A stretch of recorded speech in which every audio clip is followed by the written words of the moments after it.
তুমি কি জানো মাত্র একটা ছোট গ্রামার মিস্টেক তোমার পুরো ইংলিশ সেন্টেন্সকে ভুল করে দিতে পারে। ফ্রেজ আর ক্লজ দেখতে কাছাকাছি, কিন্তু ইংলিশ গ্রামারে এদের পার্থক্য আকাশ পাতাল। আজকের এই ছোট্ট ক্লাসের পর তুমি আর কখনো ফ্রেজ আর ক্লজ নিয়ে কনফিউজড হবে না। So welcome to English scope and I am Abdur Rahman Siam. Let's make English easier than ever. So চলো শুরু করা যাক।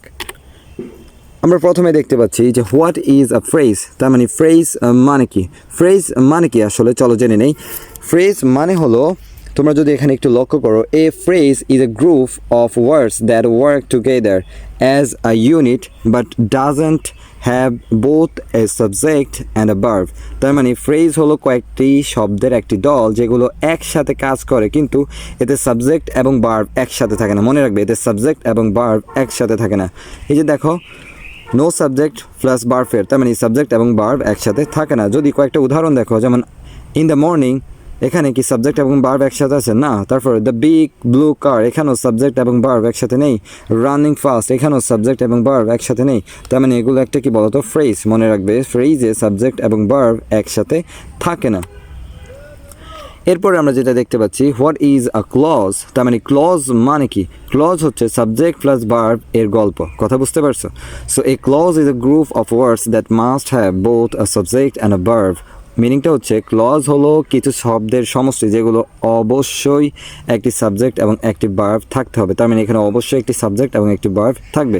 যেমন subject plus verb is equal clause. Subject plus verb সমান সমান কি? ক্লজ। এখানে দেখো, শি একটা সাবজেক্ট, রানস একটা ভার্ব, সুতরাং এভরি ডে এবং এর সাথে অবজেক্ট আছে এভরি ডে। সো এই পুরোটা যদি তুমি লক্ষ্য করো, তাহলে এটা একটা কি বলো তো, এটা অবশ্যই একটা কি? ক্লজ। সো আমরা যেটা দেখতে পাচ্ছি, এই সাবজেক্ট এবং এই ভার্ব এইভাবে থাকবে, ঠিক আছে? সো এই সাবজেক্ট এবং ভার্ব যদি থাকে, তাহলে সেটাকে আমরা বলবো কি? ক্লজ। ওকে, সো এটা দেখো যে শি সিংস বিউটিফুলি এর একটা উদাহরণ। তারপর হচ্ছে ওয়েন হি arrived, এটা আরও একটি উদাহরণ। এখানে আমরা দেখতে পাচ্ছি সাবজেক্ট এবং ভার্ব একই সাথে আছে, তার মানে এটি একটি ক্লজ। এখন আমরা খুব সিম্পলি এবং খুব সহজভাবেই সাবজেক্ট এবং ফ্রেজ এবং ক্লজকে শিখে নিয়েছি। চলো এক নজরে একটু দেখি এগুলোর মাঝখানে পার্থক্যটা কি। কম্প্যারিজন মানে পার্থক্য, আমরা তুলনা করি এদের মাঝখানে। কম্প্যারিজন মানে কি? তুলনা করা। সো তুমি যদি জানতে চাও যে ফ্রেজ মানে কি, আমরা আবার একটু ব্যাখ্যা করি। ফ্রেজ হচ্ছে সাবজেক্ট প্লাস ভার্ব থাকে না, ওকে, একসাথে থাকে না।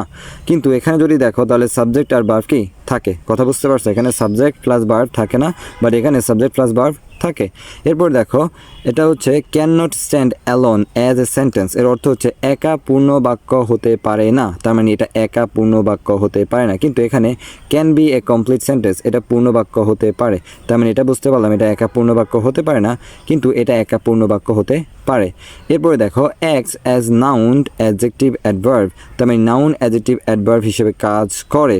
কিন্তু এখানে ইন্ডিপেন্ডেন্স অর ডিপেন্ড, এটা হচ্ছে স্বাধীন বা নির্ভরশীল হতে পারে। তার মানে আমরা এখানে বুঝতে পারলাম নাউন অ্যাডজেক্টিভ অ্যাডভার্ব হিসেবে কাজ করে, বাট এটা হচ্ছে স্বাধীন বা নির্ভরশীল হতে পারে। সো উদাহরণ দেখো, in the morning the red car, আর এখানে উদাহরণটা দেখো, শি সিংস, এখানে সাবজেক্ট এবং ভার্ব একই সাথে আছে। হোয়েন হি কেম, সো এখানেও সাবজেক্ট এবং ভার্ব একসাথে থাকার কারণে এটি একটি ক্লজ। নিশ্চয় বুঝতে পেরেছো যে এগুলো অত্যন্ত গুরুত্বপূর্ণ একটা জিনিস। এখন কথা হচ্ছে যে বারবারই যে বলি ফ্রেজ এবং ক্লজ অত্যন্ত গুরুত্বপূর্ণ, কিন্তু হোয়াই আর দে ইম্পর্ট্যান্ট, কিন্তু এদের জানা কেন দরকার? চলো আমরা একটু জেনে নিই। স্পিকিং যারা শিখতে চাচ্ছ, সঠিক ফ্রেজ ও ক্লজ ব্যবহার করে ফ্লুয়েন্ট স্পিকিং করো। তার মানে তুমি যদি স্পিকিংয়ে ভালো হতে চাও, ইংলিশে বা কথা বলতে চাও, তাহলে তোমাকে ফ্রেজ ও ক্লজ ব্যবহার করা জানতে হবে। তারপর রাইটিংয়ের ক্ষেত্রে কীভাবে সুন্দর সেন্টেন্স গঠন করতে, এদের জানতেই হবে। তার মানে তুমি যদি সুন্দর সেন্টেন্স গঠন করতে চাও, তাহলে এদের জানতেই হবে।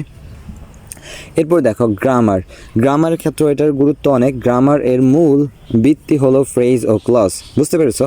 এরপর কমিউনিকেশন, ক্লিয়ার ও এফেক্টিভ কমিউনিকেশনের জন্য এটা অপরিহার্য। তার মানে বুঝতে পারছো এদের জানা আমাদের কেন গুরুত্বপূর্ণ। এখানে যে 4টি পার্ট দেওয়া আছে, আশা করি বুঝতে পেরেছো। Speaking, writing, grammar, communication. এখন লেটস প্র্যাকটিস। চলো আমরা একটু চর্চা করি যা পড়লাম, যে কোনটা ফ্রেজ বা কোনটা ক্লজ। দেখো তো, ইন দ্য মর্নিং এটা কি ফ্রেজ না ক্লজ? তোমার কাছে কি মনে হয় বলো তো? এটা কি ফ্রেজ? ওকে, ফ্রেজ, গুড, আমাদেরটা কি হয়েছে। আচ্ছা, শি লাভস মিউজিক, এটা কি ফ্রেজ না ক্লজ বলো তো? এখানে এই যে শি, সাবজেক্ট এবং ভার্ব দুইটাই আছে, তার মানে সাবজেক্ট আর ভার্ব থাকলে কি হয় বলো তো? Clause, good. এখানে দেখো, দ্য ওল্ড উডেন ব্রিজ, তার মানে এই যে দ্য ওল্ড উডেন ব্রিজ, এক্ষেত্রে বলো তো এখানে কি সাবজেক্ট এবং ভার্ব একসাথে আছে? তোমার কাছে কি মনে হয়? এখানে কি সাবজেক্ট আছে, ভার্ব আছে? নাই তো নাকি? তার মানে আমরা এখানে কি দিতে পারি? ক্লজ দিতে পারি না, আমরা এটাকে দেবো কি ফ্রেজ। দেখছো, রাইট, কারণ এখানে সাবজেক্ট এবং ভার্ব একসাথে নেই। তারপর বিকজ হি ওয়াজ রাইট, এখানে কি সাবজেক্ট এবং ভার্ব একই সাথে আছে? ইয়েস, অবশ্যই আছে, তার মানে একটি কি ক্লজ। দেখেছো, যদি আমরা বল দিতাম তাহলে অবশ্যই কি হতো, এগুলো কারেক্ট না হয়ে ইনকারেক্ট হতো। তার মানে আমাদের সবগুলোই হয়েছে। এবার কত হচ্ছে, আমরা একটু কুইক সামারি দেখি। যেমন ফ্রেজের ক্ষেত্রে words group together without subject plus verb, তার মানে হচ্ছে ফ্রেজের ক্ষেত্রে কতগুলো শব্দ একত্রে থাকবে কিন্তু এখানে সাবজেক্ট এবং ভার্ব, কতগুলো শব্দ একত্রে থাকবে কিন্তু এখানে সাবজেক্ট এবং ভার্ব একত্রে থাকবে না। কিন্তু এখানে must have a subject and a verb, এখানে অবশ্যই একটি সাবজেক্ট এবং একটি ভার্ব থাকবে। এবং এখানে সাবজেক্ট প্লাস ভার্ব ছাড়া শব্দের সমষ্টি, এখানে সাবজেক্ট এবং ভার্ব একত্রে না থাকা ছাড়াই তারা হচ্ছে একটা শব্দের সমষ্টি, বা এখানে সাবজেক্ট ও ভার্ব দুটো মিলেই হবে। ওকে, এখানে acts as one part of speech, আর এখানে হচ্ছে can be independent or dependent. উদাহরণগুলো আমরা অলরেডি এগুলো পড়েছি। সো একটু গোল্ডেন রুলসটা দেখো, ফ্রেজ কীভাবে বুঝবা? সাবজেক্ট এবং ভার্ব একত্রে থাকবে না, বাট ক্লজে সাবজেক্ট এবং কি ভার্ব একত্রে থাকবে। সো এটাই হচ্ছে আমাদের আজকের শেখার বিষয়। আমরা নিশ্চয়ই সবার থেকে একটু ভিন্নভাবে শিখতে পেরেছি, তাই না? কারণ ইংলিশ কঠিন না, সঠিকভাবে শিখলে English become powerful. Okay, so keep learning with English CoV.